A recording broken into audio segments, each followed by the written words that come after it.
Hey, everybody. I am super excited to have influencer, author, extraordinaire, analyst, Jeff Kagan here. Jeff, how are you? I'm doing fine, Evan. How are you? I'm doing really well and so nice to catch up. It's been far too long. And I thought it would be really timely to have a chat about all things wireless, given your decades of industry expertise and experience and commentary. And I'm so excited to chat a few days before the big show in Barcelona at Mobile World Congress. Get your hmm insights and perspectives, always illuminating and interesting for the folks viewing who may know me, not yourself. Introduce yourself, if you would, Jeff. Okay. Um, Around 1984, I became a telecommunications industry analyst. I had no idea what that meant, and I had no idea the direction that it would take me in. But over time, as other industries have grown and become part of that industry, wireless, internet, pay TV, AI, and now with all the new technologies, AI, Gen AI, IoT, there's an explosion of new technologies. I have continued to follow all these different industries, and I attend all the analyst briefings and meetings, and I have to sort of juggle it around and make sense in my own head. And then I turn around and I explain to the world what I think.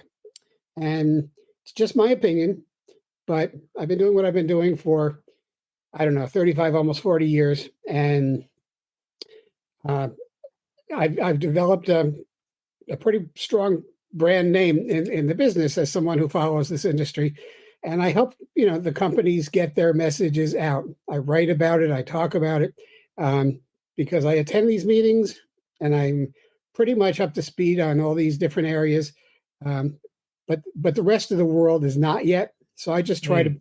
fill that gap and help everyone in the outside world, whether it's customers or investors or whatever, understand the direction that the industry is heading in. And boy, is this industry heading in new directions going forward. And we'll talk about that now. Well, if there's one thing that we are seeing, it's change, and not just change, but the pace of change is accelerating in wireless in every industry, but particularly wireless. What is top of mind in terms of the top one or two themes this year at Mobile World Congress? What is keeping your Well, attention? first, let's look at the bigger picture. Let's pull the camera back and look at the changes that are occurring in the telecommunications industry, the wireless industry, pay television, the broadband, and um, and all the different areas that are cropping up as potential growth sectors going forward that really people don't really understand yet today. So I'm talking about 5 years ago, the wireless industry was a mess. It was growing. Wireless industry has been around since what, 1970, and it's gone up and it's gone down, it's gone up and it's going down. Now over time, it continues to rise, but that doesn't mean it's a continual rise. It goes up and it goes down, it goes up and goes down. So a few years ago, we were in a down, and the industry has to have investors. They have to keep their investors happy. Otherwise, the investors leave to go to another industry. So the wireless industry was not really growing as quickly as it was in the past. So the main drivers, the AT&Ts and the Verizons, for instance, started taking some really strange directions. AT&T acquired DirecTV. They acquired Time Warner, Warner Media, Warner Brothers Studio, CNN, all the rest of that, and Verizon acquired AOL and Yahoo and everything. And we all thought that was going to be the direction going forward for the wireless industry. It wasn't. It failed. It completely flopped. They had to, several years ago, sell their way out of this. Now with 5G, with the movement in the industry, we're seeing the same need for the carriers to show growth, but we're also seeing brand new areas. So, for instance, private wireless. This is when companies like AT&T and T-Mobile and Verizon or the network builders like Qualcomm and Juniper Networks and Datacom and there's literally dozens of big and small companies in that space building networks, private networks for companies. The AT&Ts and Verizon's, they offer private wireless services over their public network. The other companies build a private network for their enterprise customers. That's an enormous opportunity, but it's a brand new segment, and every brand new segment takes time before the marketplace really understands what is going on. So we got small companies with great ideas, and we've got big companies with a brand name that everyone knows, but they don't really have the new technology yet. So what we're going to see next in this next step is private wireless is going to see a wave of mergers and acquisitions and partnerships. So we're going to see, and we started to see that already. We see very recently Juniper Networks with HPE, and we see Qualcomm getting together with Datacom, and US Cellular getting together with Datacom. And then there's another one overseas, a European merger as well. So we're going to start to see more of these mergers as private wireless becomes a growth sector. And you've also got other areas. You've got satellites. You get satellite wireless. Never really had satellite wireless. You had a network, a wireless network, and then you have connections to the wireless network. And most people in the United States have connections, but there are plenty of areas with zero wireless connection. Top of mountains, in the middle of deserts, middle of lakes, wherever. And using satellites as a cell tower is a brand new idea that's just starting to come into reality. Apple introduced theirs a year ago with Globalstar,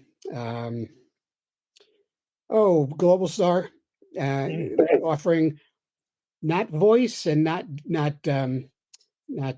apps, but a wireless connection to allow you to basically say, I need help. And they can find where you are based on the satellite, and they can send help to you.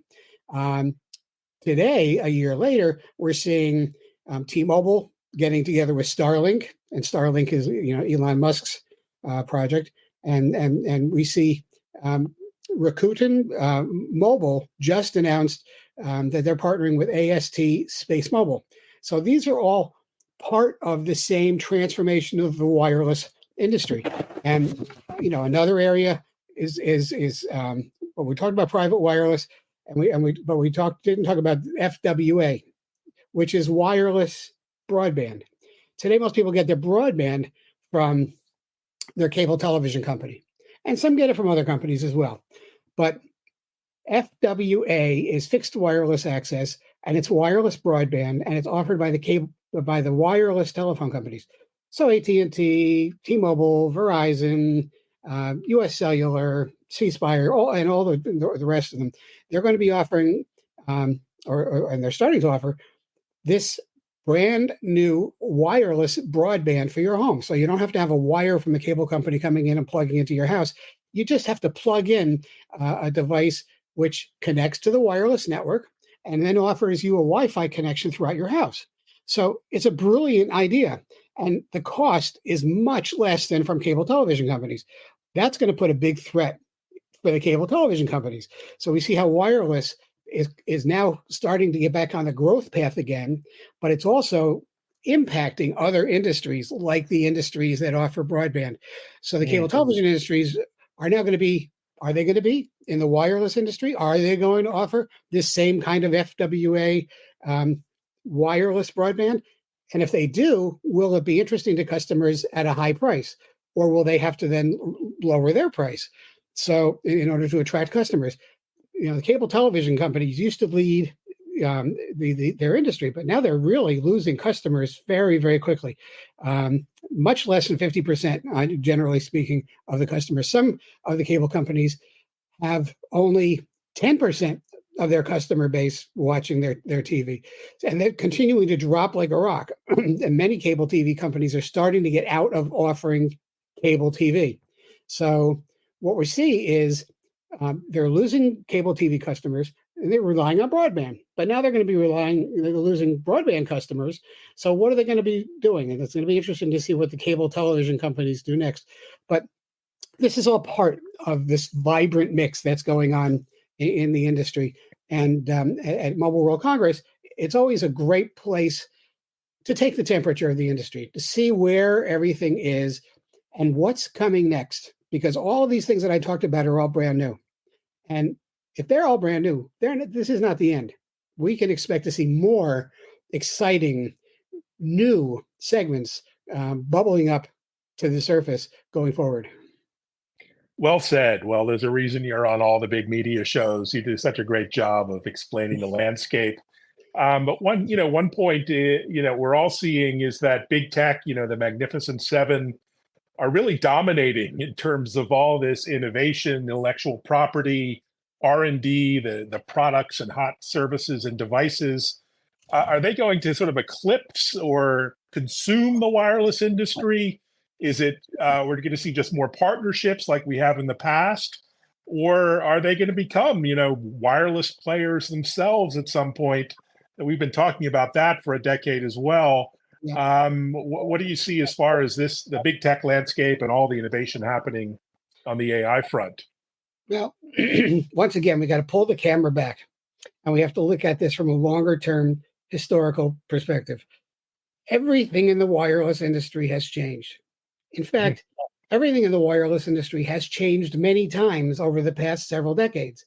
Started off being voice only, then it was an analog industry, and then late in the 90s, everything changed from analog to digital. That caused a big shift. That before that, Motorola was number one in handsets. Then Motorola never really caught on to the fact they thought the whole world would never be without them. But all of a sudden, we started seeing other new innovative technologies enter the marketplace, like apps, like wireless data, like sending text messages and emails, things like that. And Motorola wasn't ready for it, and they lost, and they basically dropped all the way to the bottom. But they were replaced by BlackBerry, and they were replaced by Nokia and by Palm. Everybody remembers the old Palm pilots. And they led for a decade until Apple with iPhone and Google with Android hit the marketplace. And those companies they never thought they would lose out. And suddenly they're at the bottom of the list of competitors along with Motorola. Now you've got new companies. You've got the Google and you've got the Apple. And these are the companies that have basically juiced up the app market. So if you have apps, everybody has apps on their iPhone or on their Android. They're from two different app markets, the Google app market and the Apple app market. There used to be a few others, but that was when this whole thing started, when Apple and Google started. And now the app market is really just an Android and an Apple, an iPhone item. We've gone from about 500 apps to millions, basically overnight with the iPhone and with Android. And that could answer the question. I always ask a question, well, if all the rest of these companies lasted for about a decade or 15 years, well, Apple, iPhone, and Android are about 15 years, about 17 years. So who's next? Who's going to come in next? I don't know if you're going to see another one coming in next because they have such strong app markets. And the app market is basically what's going to keep them in the leadership position unless a brand new idea comes out that changes everything all over again the way they did 15 years ago. So you've got these massive changes that are going on in the industry. You've got new technologies that are coming in that are transforming the industry. AI is going to be a blockbuster. Everybody is digging in deep into AI. On the other hand, these companies are not letting their own workers use AI because they're afraid of what AI is going to spill. They're afraid of what AI is going to is it going to tell their company secrets to the competitors or to the general marketplace? They don't want that.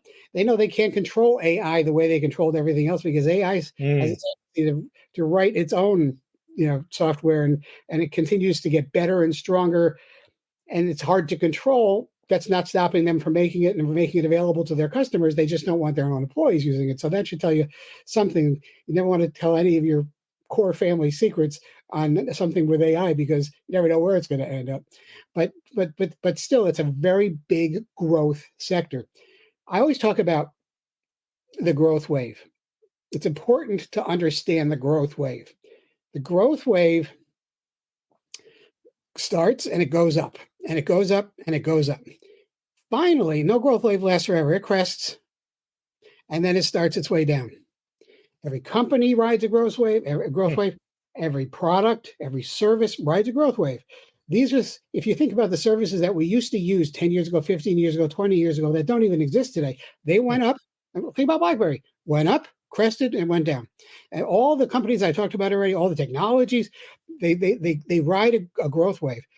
It's important for companies to understand nothing lasts forever. They have to create the next growth wave. Otherwise, they're going to be left behind when the growth wave that they're riding continues to move forward. Think about what happened with Motorola, how they just never thought the growth wave was going to go on without them.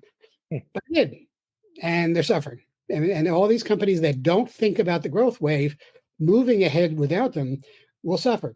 So it's really important to understand the growth wave, which is what wireless tried to do when they acquired AOL and Yahoo and all the rest of that.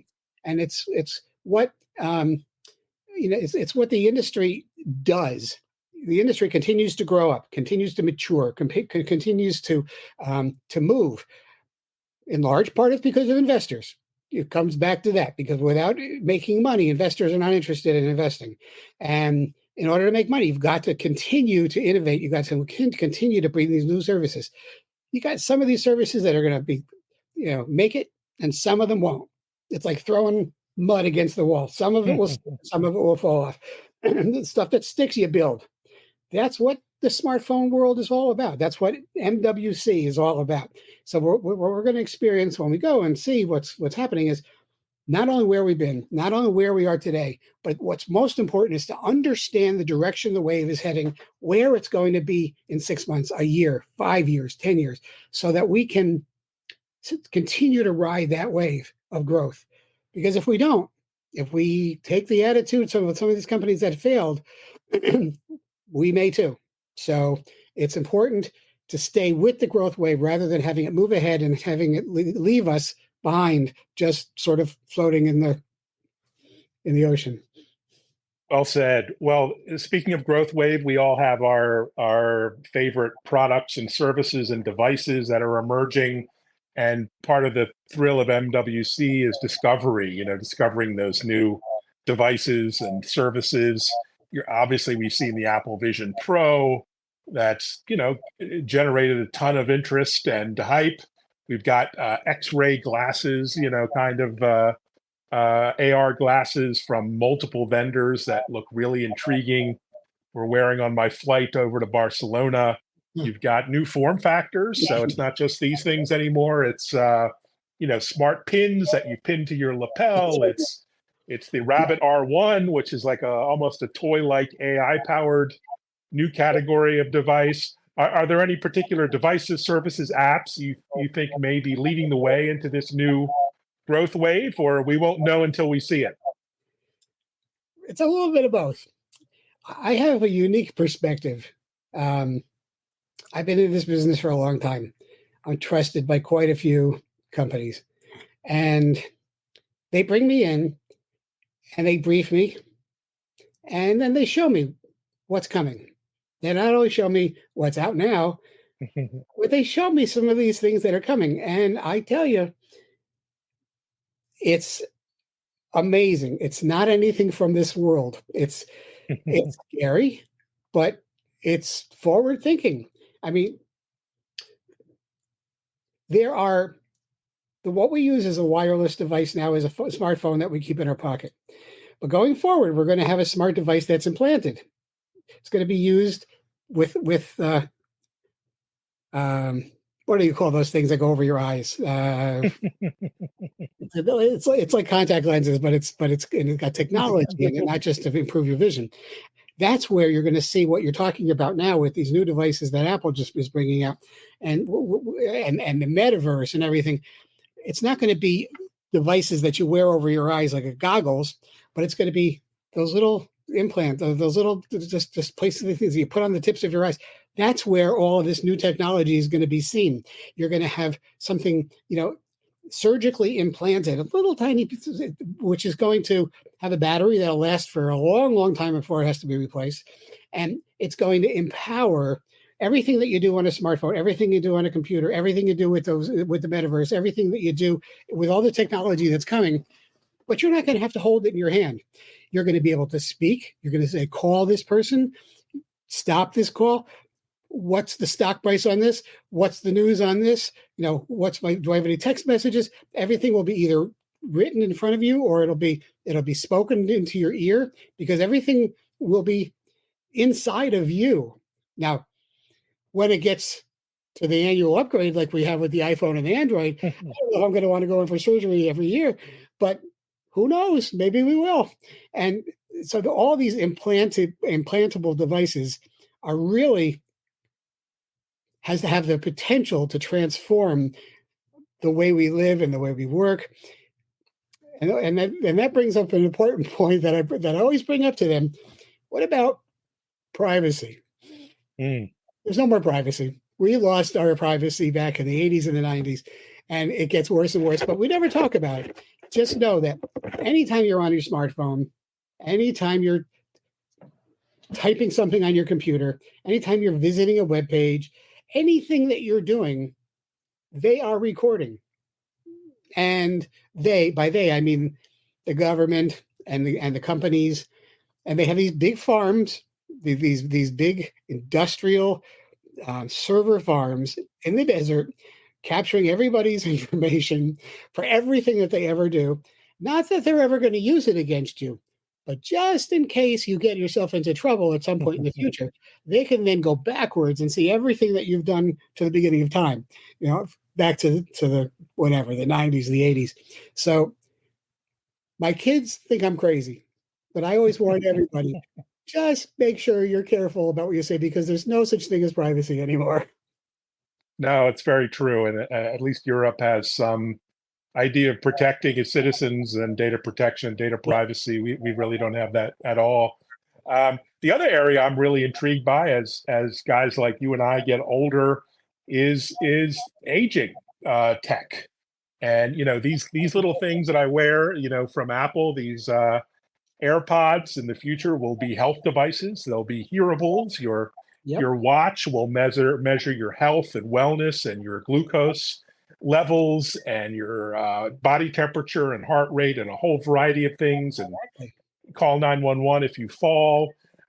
This is kind of a great time for digital health and health tech that's intersecting with the wireless industry and creating all kinds of new opportunities for companies big like Apple, but also small startups. And as someone who's, I'm sort of middle age, let's say, that's exciting too, to take advantage of all of this innovative AI and health related technologies. Maybe we'll live a little longer or live better in our older years. That's a great point to bring up, because when you go to Mobile World Congress, when you go to any of these shows, you've got core vendors who have their big giant booths, but you also have loads of small companies with breakthrough ideas, just like what you were talking about. You've got this, we're living through, this is the early stages, but we're living through the convergence of various different technologies, and they're all converging on wireless. They're using wireless to connect to the outside world. And wireless, there's two parts. One is the services that people use, but the other part is just the connection. The connection. Companies are all going through the same thing that wireless companies are, with new technologies like AI and IoT and all the rest. They have to figure out how to connect to the customer, how to connect to the carriers for updates, how to connect. And the wireless technology is the most important segment, because it's the one that connects everything and everyone. So you connect every device, every person, every place, all on one network. And all the different technologies from all these different industries have to use wireless.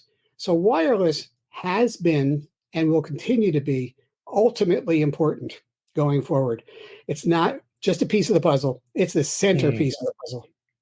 And that's why these events, like Mobile World Congress, is a great way to, on an annual basis, take the temperature of where we are and look at where we're going moving forward.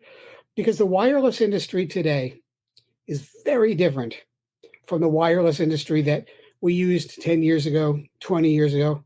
Heck, 20 years ago, there wasn't even an iPhone or an Android. And it's going to be very different 5 years from now, 10 years from now, 20 years from now. We're just in the middle of a moving target. We're in the middle of a racetrack. The Indianapolis 500, the Daytona 500, every race that you see on television, just imagine it going forever. And we're in a race car and we're just driving as fast as we can. And some of them will fail. Some of them will ride the growth wave for several years. Some of them, like Apple and Android, may ride the growth wave for a longer time. But the average company, the average idea will only last a period of time. They have a growth wave that they have to really keep advantage of. What every company needs to know is that they have to be found. They can't just have a great idea. They have to be discovered. Because if they're not discovered, they'll disappear, unfortunately. I've seen many really good companies over time make it, and many good companies not make it and just simply disappear. And they had really good technologies. So every company has to figure out how to punch their way onto that map, punch their way. You know, there's a noise level in the industry, and you got to punch your way through that noise level just to be seen and heard, because everybody's trying to get some attention. But you got to punch your way through, and you got to be one of the companies that people see and people understand as important and as something that they want to work for, invest in, be a customer of, be a partner of. You know, there are so many companies, and so many of them have really good ideas. But how do you get noticed? You only get noticed by, you've got to punch your way through, and and there are ways to do that, and that's what I teach companies how to do. But I do that because I want them to have the chance to make it. I want them to have the chance to survive. And wireless has always been and always will be a wonderful business to be in, and a fantastic opportunity for any entrepreneur, any scientific mind, any business mind with a breakthrough idea. And you know, going forward, it was always this way, and it will always be this way. The marketplace continues to change. We must continue to adapt, but that truth will always be. Well, that's a mic drop moment, and ended on a very positive high note, despite all the machinations and change and disruption out there. Thanks so much, Jeff.